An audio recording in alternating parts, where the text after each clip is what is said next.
Hi, it's Randy Herman, Associate Broker with Keller Williams Realty, bringing you Everything Real Estate, the show that means to answer all your real estate questions and introduce you to a host of real estate experts.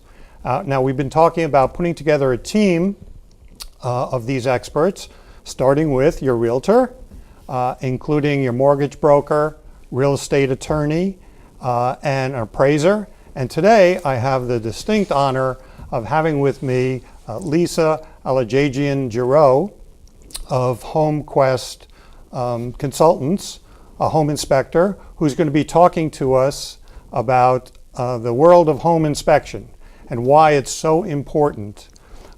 Lisa, thank you so much for coming. Oh, thank you for having me. Yeah. Well, I wanted to just tell a quick story about you. The first time I met you, I had buyers who were trying to decide on a house. This was out in Lincoln, and they couldn't decide. There were some issues about the house. So you came out. It was the middle of a snowstorm. I was worried we'd never get out of there, but you took your time. You explained every detail to them, and so they had a lot of information. So I can't thank you enough. You're welcome. Yeah, I think that's the most important part of this job, is educate the client and put their fears at rest. Yeah, well, it was a great job. So why don't you tell us a little bit about yourself and your company? Okay. So my company name is HomeQuest Consultants, and I've been in business now for 20 years. Prior to that, I was a general contractor working for my family's business. And as I got older and my body didn't recover as well as all of us, I decided, and I was doing a lot of troubleshooting for my dad's company at that point, kind of fixing problems along the way. I thought this would be a great fit. So my father actually dared me to become a home inspector. So I said, sure. So you lost a bet. Yeah, he lost that bet. Yeah. But so I started looking into it, and the first thing my father told me is, you got to get involved with ASHI. And I go, well, what's ASHI? It's American Society of Home Inspectors. So I went online, Googled them, checked them out, made a phone call, filled out an application, and they introduced me to a local chapter. And they also encouraged me to go to Northeastern University. There was a 2-year course then, prior to licensing. To become a home inspector, all you had to do was start a business. So I wanted to have some standards of practice to go by, to be held by. Right. So in your company, are you alone? Are you the No, only I've inspector? got a team. I'm the licensed inspector. I have an assistant that works with me, who I'm training right now for future to become a licensed inspector. But she's probably going to always work with me. We're a great tag team, and we seem to get things done. You know, lately I've seen a lot of inspectors will have 2 people working on a house. Is there a particular reason for that? Yes, because I feel we lose the client after 2 or 3 hours. It's just, it's so much information, as you're well aware of with the Lincoln job. Right. It's so much information all at once, and after a couple hours, the client's eyes just glaze over. There's just too much stuff going on. Having a second person on the job allows me to work with the client, focus on their needs, answer their questions, when the second person can go through the house and get the detailed notes I need. Saves time on the job.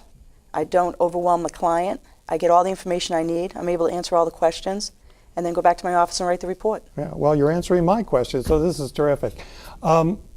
Why don't we delve right into the world of home inspection, and can you define what home inspection is? Well, now in Massachusetts, we have a standards of practice we go by. And a home inspection is it's a third opinion evaluation of the home. I have no financial interest in the home. So I'm going in there, I'm inspecting the home under the standards of practice. I'm giving my professional opinion. I use the standards of practice to go by. I use codes, even though we don't do a code inspection. We use codes to justify why we think something isn't installed correctly. And it's just an unbiased opinion of the house, an honest opinion of the house. So why do people have a home inspection? Because it's the largest investment of their life. They'd be foolish not to. Right. So who becomes your client? Obviously it's buyers who want to buy it, but what about sellers? Yeah, I get a combination. I've been getting home inspections from buyers, and mostly I'm referred by previous clients, buyer agents, which in Massachusetts is legal. We have a firewall between agents and inspectors now with our licensing. But if you're a buyer's agent, you can refer a home inspector, and a lot of people aren't aware of that. A listing agent cannot refer a home inspector. So I'll get referrals from buyer agents. I'll get referrals from lawyers and previous sellers. And so what do you cover as a home inspector? Okay. I mean, there's a whole host of systems, right, that you have to know about the house. And you have them listed. As you can see, you're hiring one person to inspect all these items. So as a general contractor, I did all this. I was Right. amazed at what I didn't know. I went back to school for 2 years and was amazed at what I didn't know. All the little intricate details. Even today, after 20 years, I'm still going to factories. ASHI gives me the opportunity to get 50 additional credits of continuing education. And what's great about ASHI in the local chapter is something new comes out like a heating system. I'm able to call that place, say, listen, can we set up a tour for a bunch of home inspectors? Can you educate us? Tell us how it works, how we need to inspect it. And that just makes us better inspectors for our clients. I see. So it's a trade organization that lends you support. Absolutely. Absolutely. Absolutely. That's great. But you do additional services as well, right? We do. I have a team. We're able to do everything. We're a one-stop shop. If you call me and you have a well, a pool, I can bring everyone I need out that day. Oh, so you bring other inspectors Absolutely. who specialize in those items. Yes. Yeah, I feel like with radon testing, I do the home inspection, I do the radon testing, I do well quality testing, I'm a sample taker. But when it comes to wood destroying insects, although I am certified to do that, if I find out the home has a previous history of termites, I like to bring them out because if they see something, they're the expert.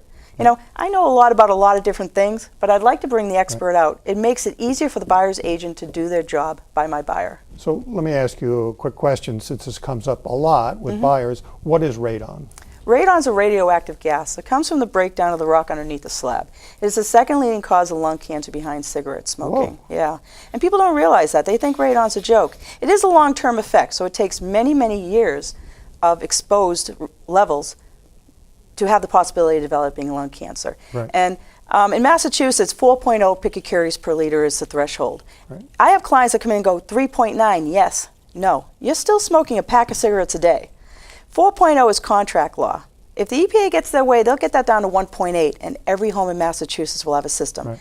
So it's interesting. I have a client now who's had a radon test, and it came in high, like 7 point something. Okay. And so part of what we're doing is renegotiating for a radon remediation. Yeah. So do you do that as well? No. Since we inspect, we don't have any conflicts of interest. Don't work on the Right. homes. Can't work on the home, even though I was a licensed contractor. We don't do remediation. All I do is give my unbiased opinion, Right. and I recommend them to licensed professionals who can do that aspect of it. And then Great. I can go back and retest or reinspect the item when it's completed. Right. Well, all of these things I always recommend my clients get these inspections. It's nice to know that you have it all under your own roof. I have a pool inspector. I have a well inspector who can come out and do a quantity flow. And also check the equipment, check the pump. One inspector, realistically, cannot do it all. If I did all this in one day, you would be stuck at an inspection for 12 hours. That's the reality of the situation. By bringing each person out that specializes in that, I'm just giving my client a better inspection. Right. I get it. Well, that's what I was worried about during that snowstorm. I thought, oh my gosh, we're going to be snowed in. Yeah. You were so thorough. No, It was incredible. I love challenges like that. Okay. Well, you went into a little bit about what it takes to become an inspector. Yes. But can you give us the formalities? I mean, like this apprentice who you have working with you Right. now. What actually has to happen? Oh, what happens. Well, first of all, they have to go out and take the National Home Inspector exam, and usually they'll do that after they take an education course. They have to take a 72-hour education course from a licensed provider. Right. Once they take that course, then they can go out and take the National Home Inspector exam. Okay? Once they take the exam, they have to meet up with a licensed inspector who's willing to take them on as an apprentice. Right. And you have to work a minimum of 1 year with the apprentice. And you have to do, I think it's 25 fee-paid inspections under the direct supervision, and then they want an additional 100 fee-paid inspections, either direct or unsupervised provision. Oh my gosh. So this is a long process, and that's the problem we're having right now, is bringing new people into the field, because the apprenticeship program takes a lot of time out of a home inspector's day. Yeah. But ASHI, the thing I love about ASHI is when I came into the business, they welcomed me in open arms. Here's a woman walking in with these old guys, and they're like, what the hell is she doing here, right? Okay. And they brought me right in, and they took me out in the field, and one inspector said to me, well, if you're going to be one of us, we're going to train you. Well, as long as you brought up the subject, are there a lot of women home inspectors? There's probably, in Massachusetts, probably 5 or 6. When I go to the national conventions, we always get together and take a picture, maybe 12, 15. So, so it's a little niche of our own. You'll be amazed at the clients who hire me because I'm a woman, because I'll take the extra time. And you'll be amazed a lot of the men who love having me on the job because they can ask me any question and they don't feel foolish. Right. And how often do you get called? How many inspections do you do a week, for example? It depends. This time of year, when I'm starting to slow down a little bit, I'd like anywhere from 5 to 8. When we get busy, peak season, we could be doing 10 to 12. A week. That's a lot because Oh my gosh, yeah. exactly, because I'm on a job. I block out 4 hours for a home inspection. I know inspectors that go out there and do 4 a day. I don't know how they do it and get a report out of any quality. Right. I like to do 1 a day, a house and a condo maybe. Right. Doing 2 a day is possible, but it's a quick burnout. And then after that, you got to go home and do write a the report. Right, and I don't send do it a out report and- on site. The state standards of practice, anyone could just do a checklist, hand it off to the client at the end of the inspection and call it a day. I like to give a report that the client can use as a tool. I give them a homeowner manual on that home, and I make a separate summary that makes it easy for the buyer's agent to identify the concerns of my client, say what's wrong, why it's wrong, what needs to be done, with a picture of the defect. Right. It makes it much easier for the team to go through the transaction. So let me ask you, how do you prioritize the report? In other words, do you just list every defect in the house, or do you put the most important things first? And what is the most important things? It depends. Okay, I always ask my client, tell me what your primary concerns are, because I can write the summary with their primary concerns. Or most of my clients, they say, listen, just list everything so I have the to-do list, so I can check off what I'm willing to do. So instead of going through a thick report, they can actually have a few pages and check off, okay, I can handle A, B, C. I'll give this list to my plumber, this list to my electrician, or these are the things I didn't expect when I made the offer. Okay, structural safety, always top priority. Oh, okay. Safety is... Yes, safety's top priority. And Construction. one thing about safety, I keep hearing from agents, but that's grandfathered in. So I've had several conversations with building commissioners. I go, let's have a conversation about this. You know, and I was told, you know what? Grandfather does not trump safety. Always remember that. That's your go-to answer. If it's safety, it's safety. Okay. I don't care how much it's grandfathered So that's in. a primary reason. Primary right, reason. to have a home inspection, make sure that Absolutely. all the systems and the house itself is Right. are safe. Right. You don't want to move into a house Right. and find out that the heating system's about to die. Yeah. Because on some of my clients, a hot water heater breaks a deal for them, where other clients, $50,000 in repairs is all worked into the price of the house. Right. So every client's different. Right. So why don't we walk through an inspection? So Okay. normally you start on the outside, right? The I do. exterior? Yeah. I Okay. try to beat you there. That is my goal. I like home turf advantage. I like to walk around the exterior and kind of get an overview of the house itself without any distractions. Right. If I need to go up on the roof, I try to get permission ahead of time and do the roof ahead of time. Right. I'll walk around the exterior. First thing I look at is grading, drainage. Where's the water going? Right. I want the water to come off the house and away from the house. Right. If I don't see that and I see a lot of negative grading, I make a mental note. So when I go inside, I look at those areas to see if I see any water penetration. So is that a common problem, the grading? Yes, absolutely. Even in new construction. Grading, the most important thing you can do for a home is get the water off and away from the house. Right. And when you have negative grading going towards the foundation and water coming towards the foundation, you know eventually under the right conditions it's going to work its way into the basement. Well, as a realtor, what I see a lot is peeling paint Yeah. on certain walls or window sills that are rotted out. Right. Or what other things are you looking for? Well, like you have here, the draining and the grading is very important. The exterior, we look for rotted wood because where you have, if we don't control the water, we have wood rot. And when we have wood rot, we have wood destroying insects. And it's just a vicious cycle. So if you can correct the first one, you can eliminate the other things from happening. Right. And the walkways, patios, and driveways, we're looking for tripping hazards. You know, safety is our number one priority. I want to make sure that if a family moves in there, that the kid's not going to fall off a retaining wall. Or they're not going to fall down a set of stairs because the riser heights are off. You know, the eaves, soffits, fascias, again, you don't control the water, ice dams, clogged gutters, rot out fascia boards. It Right. just, again, it's the vicious circle of wood destroying insect issues. Gotcha. And then you're looking at mainly the structure of the place? I am. Then I go to the Right. basement and I look at the structure. Some inspectors start in the attic. I start in the basement. Well, I love this picture because God. this picture shows this A tree trunk right. Do you holding know how up. many houses I go into and we see aspen tree logs?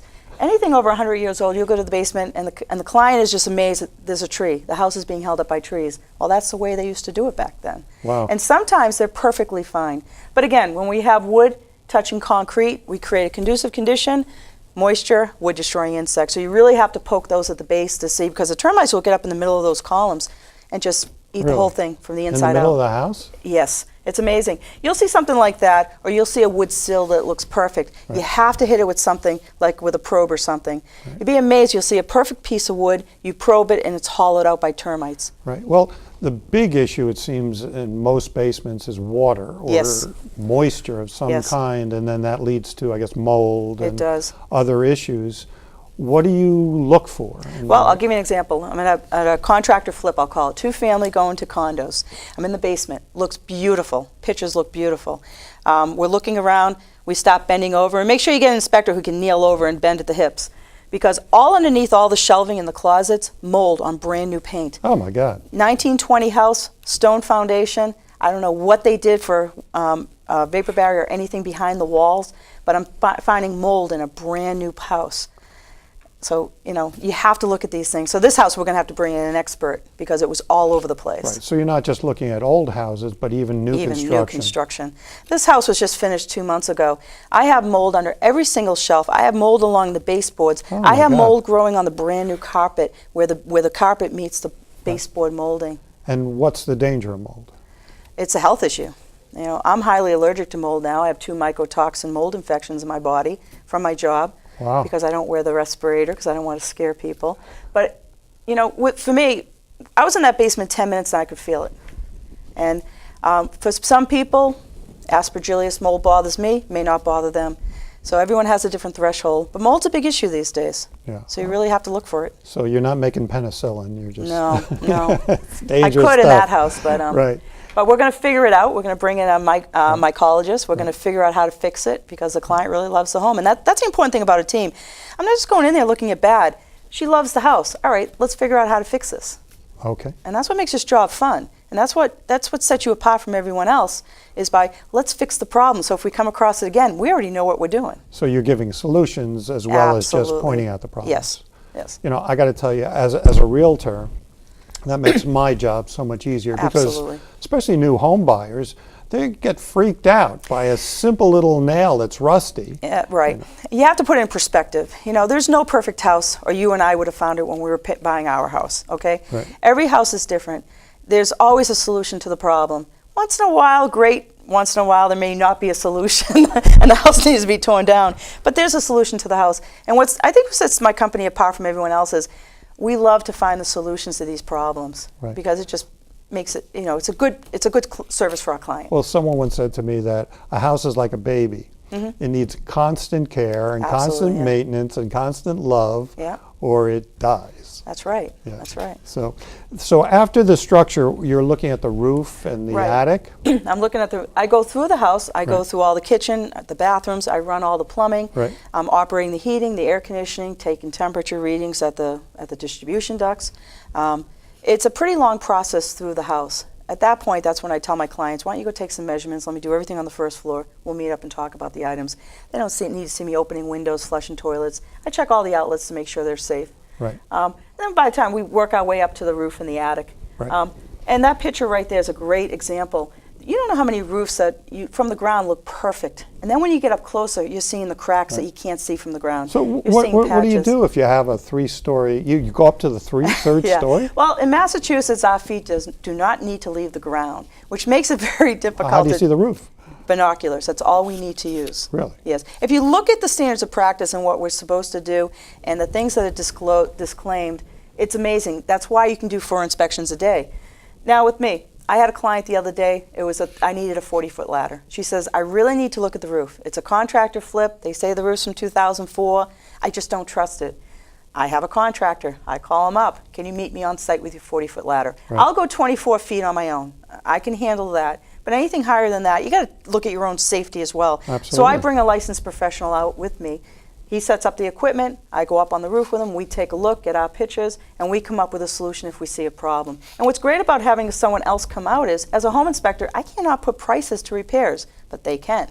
Oh, I see. So that even makes it a You know, better that, service. I've noticed that so often. I want the buyer to understand that Right. this might not be a huge issue, might only be $1,000 to fix whatever the problem is. But you can't get a home inspector to say that. I can never get a home Because it's inspector written to into say our that. standards of practice. We can't do that.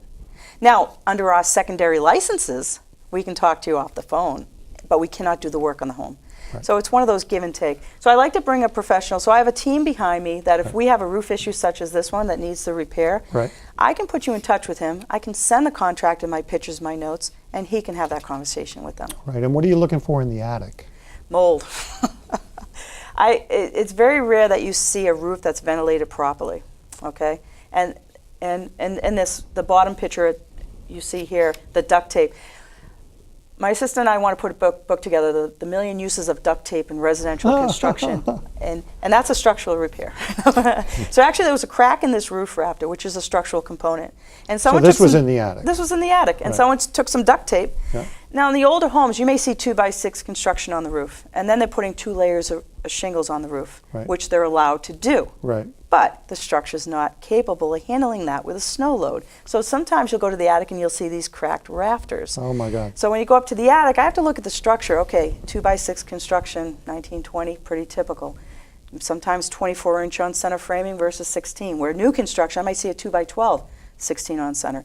So that's able to handle the snow load. So when I'm outside and I'm seeing that wave going on in the roof, I know I need to get up to the attic. There's 2 things I'm probably going to see: undersized rafters and probably mold. And probably I've got the wave because the sheathing's starting to deteriorate because of the mold. So sometimes I see they put insulation right against the roof line. Right up against the... They can do that under certain circumstances, okay? Sometimes, like today, I saw fiberglass up between the bays, so you have to kind of pull it back and make sure there's a baffle there.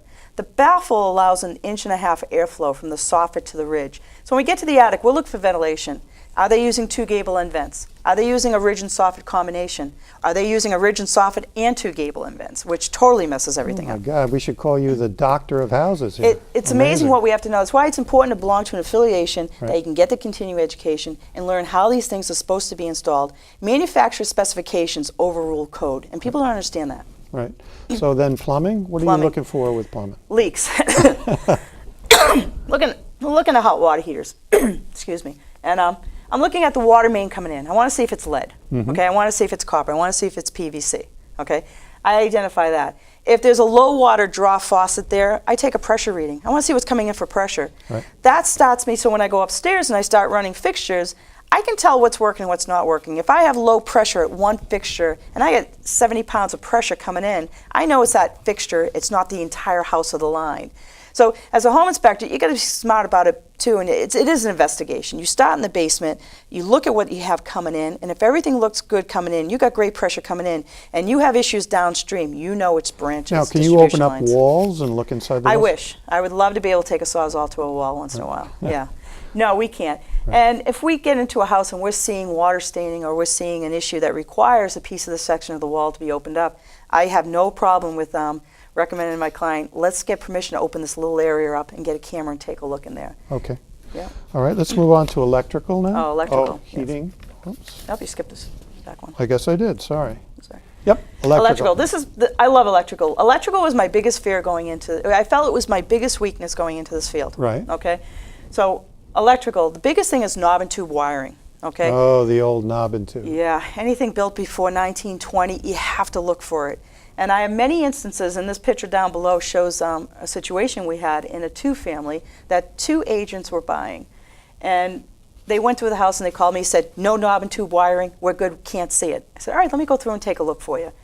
So I'm going through the house, and downstairs, brand new electrical panels, brand new wiring along the ceiling, and I'm seeing little junction boxes, and I'm just saying, no, this isn't right. I'm testing outlets, nothing grounded. 3-prong outlets, no grounds. I'm saying, it's hidden, we have to find it. So you got to find this junction box. And in this case, I went into the first floor closet, which was all wallpapered, all the walls, and I see a little bump out, like an 8x8 cover, and a bump out, took an X-Acto knife, cut it, found this junction box. There was my knob and tube. $30,000 in knob and tube in this house. Oh my gosh. By finding it, my agents, who were the buyers, so what's were able to renegotiate. What's so bad about knob and tube? Number one is the first generation wiring. It doesn't have a ground. Insurance companies in Massachusetts will not insure you. You have to go to the Mass Fair plan. And so instead of paying this much for insurance, you're paying this much. And they give you 30 days to take it out. The problem with knob and tube wiring is it's a fire hazard. It's an air-cooled system. And what do we do today? Back in the 1900s, we didn't insulate houses. Today, we insulate houses. Now it's no longer an air-cooled system. Right. Generates heat, resistance, it's a fire issue. Right. So aside from the wiring, you're looking at the circuit breaker box, Yes. right, and the Taking the cover line off. coming in. and Absolutely, all making of sure those it's things. adequate for the current use. Okay, let's. We're running. We have so much to discuss here. know. It's kind of hard. Insulation and We are. ventilation? The insulation you see here is called mineral wool. It's from the 1950s. It really has no insulation value anymore. Yeah. So we're looking at how people are insulating houses. And Right. you're probably seeing a new construction. They're insulating the envelope of the house. And there's spray foam Cool Whip up in the attics now. Okay? So they're making those attics conditioned spaces. Right. Okay? Less prone to ice dams. Okay? In a traditional house like this, we're trying to identify how much insulation we have up in the attic to be able to advise our client, is it adequate enough? Okay? And they can go to the Mass Save Plan. Mass Save Plan will go up to this attic, Pacific attic, and pay 75% of the cost for the first $2,500. Wow. Yeah, they will. It cost me $180 to do my attic with the Mass Save Plan, and that's something buyers should know. As home inspectors, we have to talk about Mass Save by law. We're supposed to give a handout. As soon as they move in and the electric bill goes in your name, they can do an energy audit. Okay, they'll come in and they see this in the attic. They'll say, as long as there's no mold in the attic, we'll pump in. They pumped in an R48 into my attic, and they paid 75% of the cost. That alone Great is deal. worth the price of your inspection. Absolutely, just Yeah, that information absolutely. alone. Absolutely. So then you look at fireplaces and I do, and this is an example of it inside of a chimney. I love getting cameras in any little nook and crevice I can, and, Right. and this was a good one, because this chimney needed to be relined. Now, as home inspectors, we do not have to inspect interiors of chimneys. And again, if you look at the standards of practice and what we're supposed to inspect and what we don't have to, and we can disclaim, just don't feel like we're doing justice to our client. So I did get a camera in here. I saw this condition. We called out for a level 2 inspection, brought a licensed professional out, and he wrote up a cost to reline this chimney. and what happens if you don't reline a chimney like Well, that? if you got gas going through there, you got the potential poisonous combustion gas seeping into the home Oh my through these gosh. cracks. Yeah, it's a life safety. Wow. And you got to remember, carbon monoxide detection. Everyone thinks they're perfectly safe with carbon monoxide. Yeah, you are. But you remember, they go off when they hit 80 parts per million over a 4-hour period. Something like this, you may see 20, 25 parts per million. You may feel like you have the flu, sick house syndrome, and it's low levels of carbon monoxide. Oh my God. That's why I always recommend a Nighthawk plug-in carbon monoxide on each level. It gives you a digital readout, and every day you walk by that thing, you want to see 0. That's great to know. So last but not least, and I know we skipped over the heating and some Right. of the furnace Yeah, we run the information. heating system, and we take a look at that. We run AC. Right. But the interior, what do you do in the interior? Well, I don't look at pretty, okay? That's the buyer's job. What I do, here's a kitchen shot. I test all the appliances. I run the dishwasher. I check the stove for an anti-tip bracket to make sure that stove's not going to fall on a child if they hang on to the front door. Right. Or when the first time mom cooks her first turkey and Right. rests it on the door. Right. Okay? And there's like 1,000 of these little things, whether the toilet is sealed, Absolutely. whether 'Cause the those create windows hazard- are. They create sanitary hazards. Yep. Yeah, we go through the windows, we open up all the windows, we make sure the sash balances work, and you're not going to. I had an inspector who lost fingers on all 10, the tips of 10 fingers because he opened the window, rested his hand, and the sash dropped on top of his fingers. Oh my God. Yeah, his buyer had to take him to the hospital that day. Wow. But you want to check those things. I don't want to see a child get hurt. Right. We are running out of time fast. I wish we had double this amount of time to talk to you, because obviously you're a fountain of information. But how can people get in touch with you if they have questions or want to use you as an inspector? There's some information up there. If you Google Lisa, home inspector in Massachusetts, I come up all over the place. I've been around for 20 years. So, but if you just, you can do HomeQuest Consultants, just Google me. I have a Facebook site, I have a website. But if you do Lisa, home inspector, I come up all over the place. Well, listen, you are a fountain of information. Can't thank you enough. And hopefully we'll be calling you very soon. Absolutely. Thank you for having me. Yep, thanks.